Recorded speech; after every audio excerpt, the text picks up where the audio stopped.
আমার পূর্ববর্তী বক্তা বলেছেন যে আমাদের দেশের যোগ্য লোকের অভাব নেই, কিন্তু অভাব হচ্ছে একটি জিনিসের, সেটি হচ্ছে চরিত্রবান লোক। এই চরিত্রবান লোক গঠন করে আমরা যদি সংসদে পাঠাতে পারি, তাহলেই এ দেশের মানুষ তার ন্যায্য অধিকার ফিরে পাবে।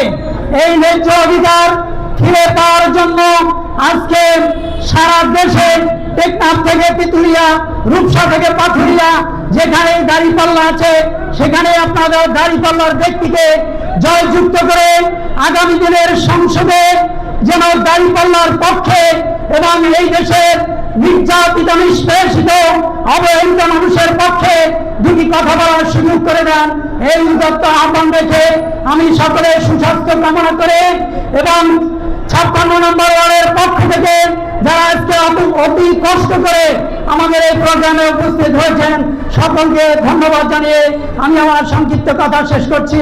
ওয়া মা তৌফিক ইল্লা বিল্লাহ। আসসালামু আলাইকুম ওয়া রাহমাতুল্লাহ।